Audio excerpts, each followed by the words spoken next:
Aujourd'hui, on va parler de l'aventure façon canard avec Dragonbane! Oui, Dragonbane. C'est un jeu de rôle édité par Free League, qui est, en fait, Dragonbane, c'est très curieux parce que c'est un jeu de rôle vieille école, donc OSR, pour ceux qui ne connaissent pas l'OSR, pour aller voir ma vidéo que j'ai faite sur le sujet. Mais c'est un jeu qui s'inspire des vieilles éditions de Donjons Dragons.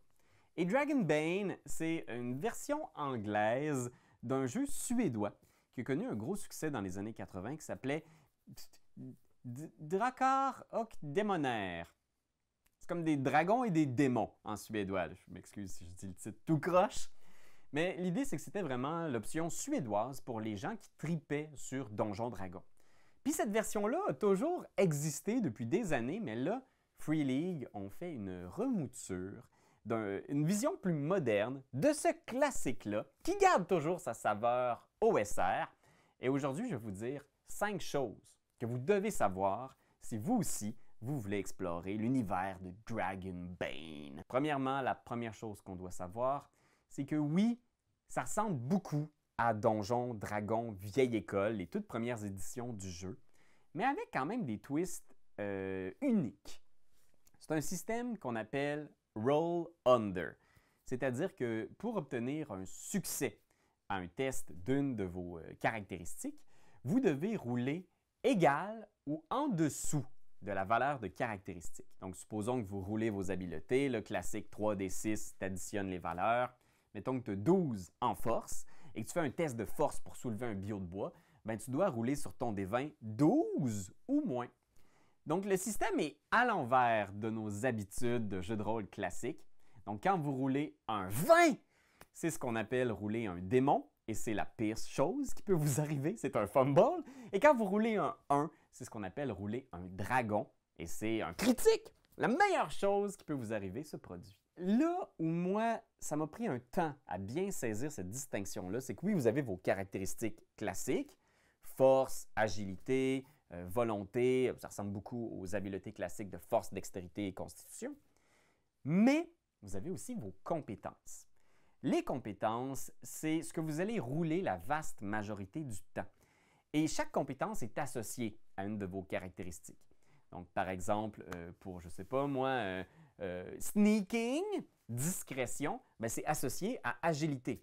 Mais vous ne roulez pas un des 20 en dessous de votre agilité. Chaque valeur de caractéristique vous donne ce qu'on appelle une chance de base, un base chance. Donc, vous devez vous fier à un tableau à la création de votre personnage et c'est ces valeurs-là que vous entrez dans vos compétences. Donc, par exemple, si vous avez, moi, je ne sais pas, 12 en agilité, sneaking, discrétion est associé à agilité. Donc, 12 sur le tableau, on voit que c'est 6, la chance de base. Donc, vous écrivez 6 à côté de sneaking. Et quand vous faites sneaking, vous devez rouler votre D20 et obtenir en bas de 6 et pas 12. Vous comprenez? C'est ça qui est un petit peu mélangeant, mais que j'ai fini par saisir. Et ce qui est intéressant, c'est que vous avez des compétences dans lesquelles vous êtes entraîné. Donc, selon votre classe et votre âge, ça c'est génial. Parce que quand tu es jeune, il y a très peu de compétences dans lesquelles tu es entraîné, parce que tu es jeune, tu ne connais rien, Seigneur. Puis plus tu es vieux, mettons quand tu es très, très âgé, ben, tu as plus de compétences dans lesquelles tu es entraîné. Et toutes les compétences dans lesquelles tu es entraîné, c'est le double de la base chance. Donc, si on revient à l'exemple de tantôt, si on a 6 en discrétion, mais si on est entraîné en discrétion parce qu'on est un chasseur puis on est habitué de se cacher dans le bois pour chasser nos proies, on n'a pas 6, on a le double, donc 12. Donc, on a quand même pas mal plus de chances de rouler un succès. Puis ce qui est intéressant de ce système-là, c'est que on a quand même cette espèce d'échelle-là où il y a certaines choses dans lesquelles on est plus doué puis d'autres moins doué, mais on a toujours au moins un petit 5-6, même dans les choses dans lesquelles on n'est pas doué. Donc, même pour bluffer, si vous n'êtes pas entraîné, vous allez quand même pas mal toujours avoir au moins une chance de réussir. Puis ça, j'ai vraiment trouvé ça awesome. Le fait aussi que, selon qu'on soit vieux ou jeune, on ait plus de compétences entraînées, je trouve que c'est ultra thématique. La deuxième chose à savoir, c'est que même si c'est très vieille école, il y a peut-être un petit peu moins d'habilité de classe que dans la 5e édition, il y a beaucoup de choix tactiques dans le jeu. Donc, contrairement à beaucoup de jeux OSR où c'est juste roule un des 20 puis c'est ça puis c'est tout, à ton tour en combat, tu as beaucoup d'options.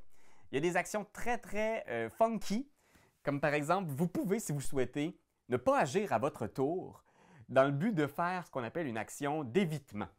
Alors, s'il y a un adversaire, mettons un dragon qui vient pour t'écraser avec sa patte, mais que par chance, tu n'as pas encore joué, tu peux décider de sacrifier ton action pour rouler la statistique qui s'appelle Evade.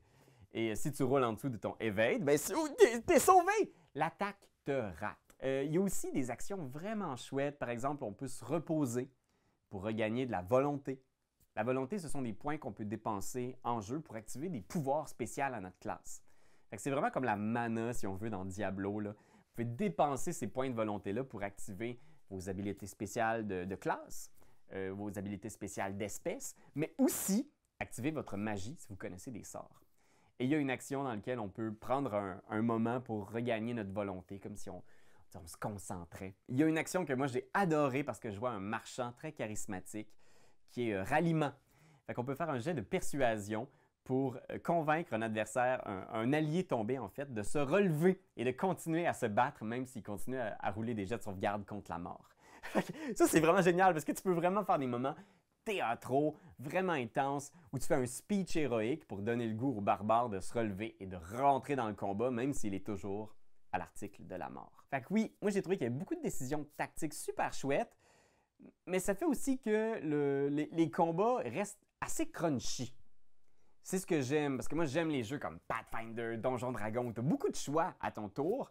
Ben là, on en a quand même pas mal pour un jeu inspiré des toutes premières éditions qui sont plus épurées. L'autre chose que j'ai adoré dans Dragonbane, c'est qu'on peut pousser un jet. Push, c'est quand on échoue un jet.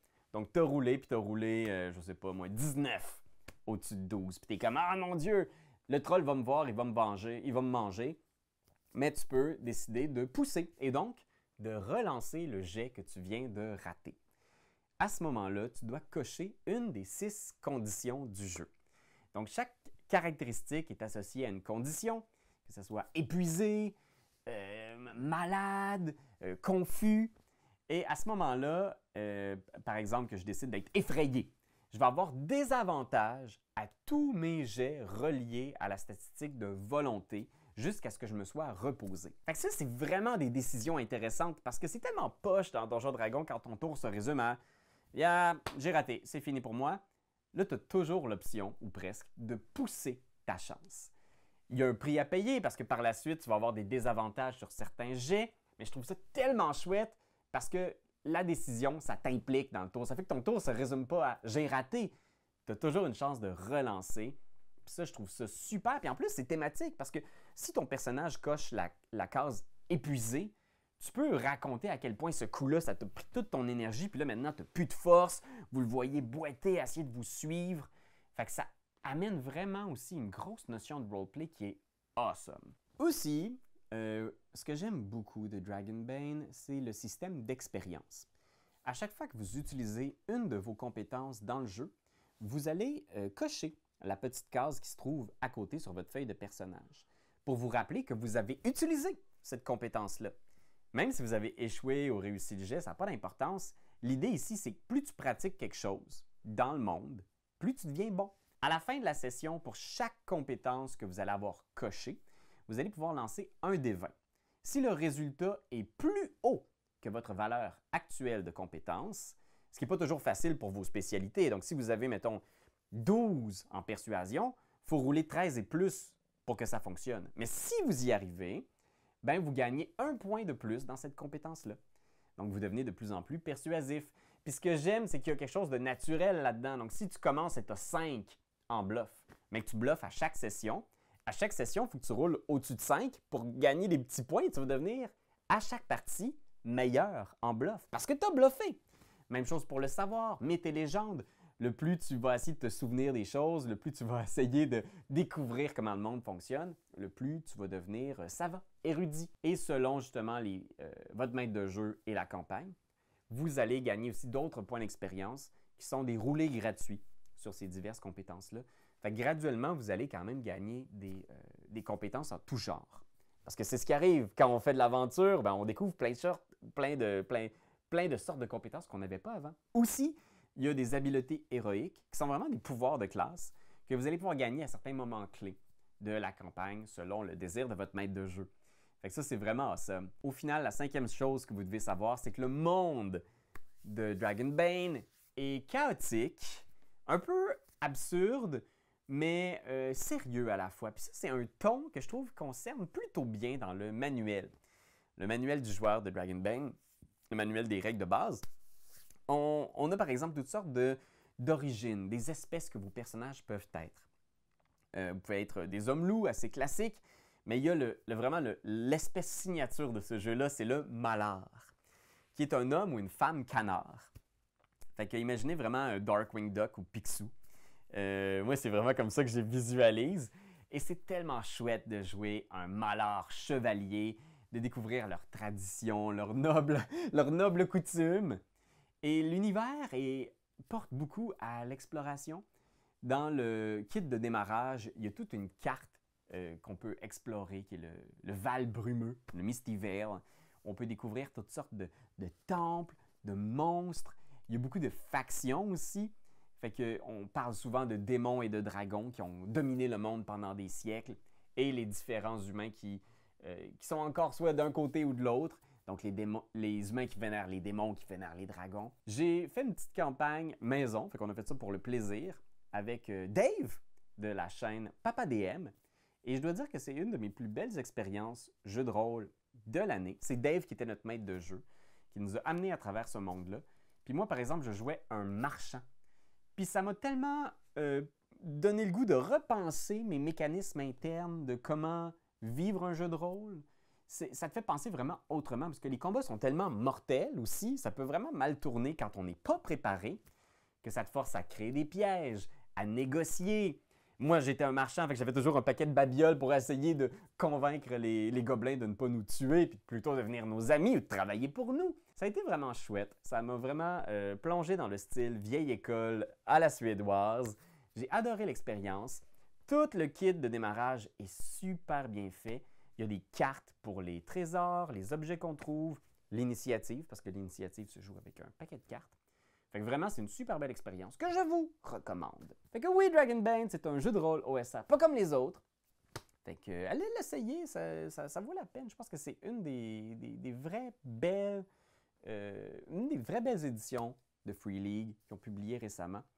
Fait que voilà Internet. Et là-dessus, j'aimerais vous laisser avec quelques paroles de sagesse qu'un malheur m'a dit autrefois.